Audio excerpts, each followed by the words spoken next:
not be silenced until all of these men are out. Well, I'm here today because I think this is a very important issue that we need to be talking about. I think that there's something systemically wrong with the United States of America, how we continue to prosecute and persecute our warriors. And my own episode that I went through in 2003 is a reason why I'm here, because I think that lends some credibility and validity to address this issue. And I am one of the people who's responsible for telling him to run, because until we get men like him up there, we're going to have more incidents like this in our lives. So it's important. Many of you have seen him speak before. He's come out here today, and he was humbled by all of the attention. He remains a man of great humility in spite of all the national attention that's been foisted upon him. But when we learned of the rally, when we sat with Vicki and Scott Behenna and learned about the rally, we made a decision that day that we would be here. Lieutenant Colonel retired Alan West.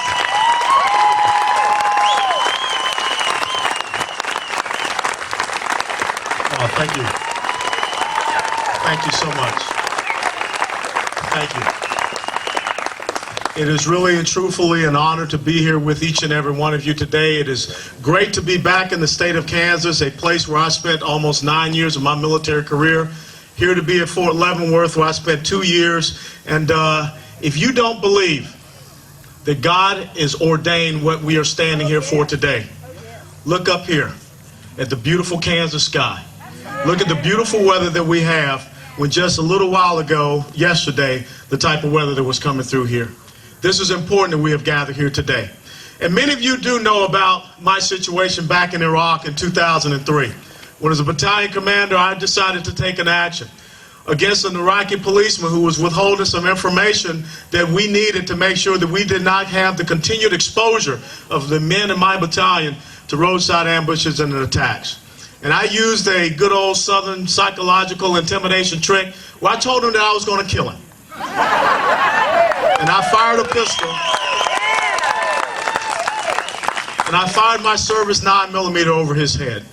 And of course, he did come forward with the type of information that we needed. And I put my cell phone report to my commanding officers, and I let them know exactly everything that had happened. And I was taken out of command, and they threatened to send me through court-martial, but in the Article 32 hearing, it was decided that it was not worthy of a court-martial. I was fined $5,000. And then upon coming back to Fort Hood, Texas, at the completion of my deployment, after 22 years of active duty service, I submitted my retirement papers. And I retired as a lieutenant colonel with full benefits and privileges and my title. That's why I'm here today.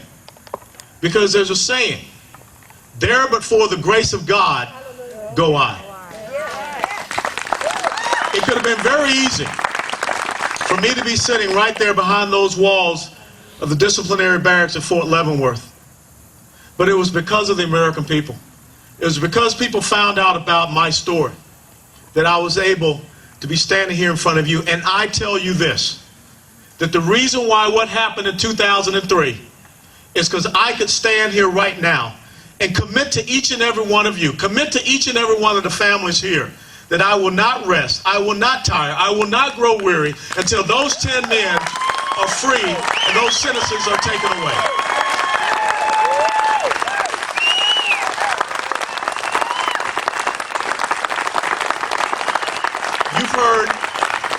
You've heard all the stories from the families, but this is what I want to share with you. And I know you've been sitting out in the good hot Kansas sun, getting the great tan. But there is something upside down in the United States of America. That's right. There is something terribly wrong in this country. And when I think about, as I flew out here from the time of my experience in 2003, I think about Captain Roger Hill, a young infantry captain that was relieved of his command and prosecuted in Afghanistan. I think about the Haditha Marines, who a member of Congress even had the audacity to call them cold-blooded murderers. I think about the U.S. Navy SEALs, who we tried to prosecute for punching a guy who was the one responsible for killing, the mutilation, and the dragging of the bodies of Americans in Fallujah. I think about Marcus Luttrell in August of 2005, when they made the decision that caused the lives of 19 special operators in Afghanistan. I think about Marine First Lieutenant Ilario Pantano, And as I think about each and every one of them, and it brings me to where we are today, thinking about these 10 men, 10 warriors, 10 of America's best that are sitting there in confinement. How is it that this country has gotten so upside down? How is it that we are now taking the people that will sacrifice to defend the freedoms and liberties that we enjoy, and we take away their freedoms and liberties? It's because of some very simple things. And the first thing is, we have a failure to understand and identify who this enemy is and their tactics. If we don't understand this 21st century battlefield, that you are always going to have non-state, non-uniform belligerents that realize what our tactics are, we don't understand their tactics, they will continue to hide in and amongst civilians. They will continue to put our soldiers in untenable positions where they have to make very quick decisions. And any of you that's ever been out there in a combat situation, you know one simple thing. In a firefight, you got about 3 to 5 seconds, and people start losing their lives. And the enemy recognizes that. That's why they fire upon our men and women, and then they run into houses where women and children are. That's why they go and they get young children, they hold them up as shields while they continue to put fire on our soldiers. If we don't have people that recognize that we're fighting against an enemy that has no respect for life, not their own, not anyone else's, but yet we continue to punish our own at the behest of the enemy that we refuse to identify. This is not an overseas contingency operation. This is a war. This is a war for our survival. A lot of people have talked about something today called the ROE. How can you prosecute a war when you tell our men and women in combat you cannot fire until fired upon? How can you prosecute a war when you tell them that you must alert the enemy before you go into an operation? How can you prosecute a war when you say, unless you see hostile intent, there is nothing that you can do? And that's why just recently down in Kandahar and over in Helmand province in Afghanistan, that the enemy, once our Marines and soldiers would close in with them, they just laid down their weapons and walked away. Because they knew that if they didn't show hostile intent, if they didn't show that they had weapons, they could walk away. Just the same as people going out in the middle of the night with a wheelbarrow and a shovel, but yet they get questioned. Did you know that that person had hostile intent? What did you think that person was going to do? Or if you're sitting on a forward operating base, remote up in Afghanistan, and you have mortar and rocket fire coming down on you, and you look up at the hills and you see a person with binoculars, can you engage that person? Well, I have to tell you something. As a seasoned combat veteran, I know that that person is not up there bird watching.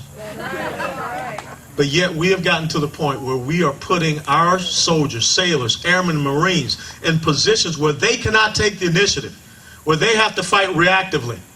And when they fight reactively, you see what happens.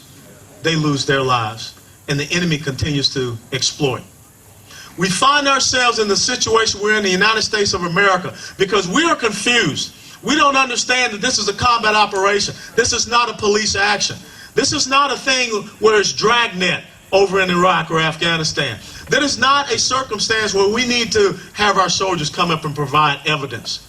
If you cannot take the word of an American combat soldier that this is a bad person, and this person needs to be taken off the streets. This is not about detaining. This is about imprisoning them, and they don't get to come back out until they quit or they give up. That's the bottom line with combat. It is about imposing your will upon another, and that's not what we are doing.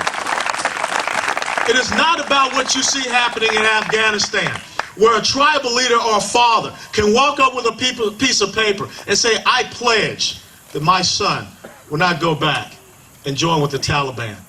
Let me tell you something, ladies and gentlemen. If it's good enough for an Afghan tribal leader or father, it's good enough for Scott Behenna to do the exact same thing for his son up there. It's good enough for all the fathers that are here to say, you turn my son back over to me just the same as you're doing in Afghanistan.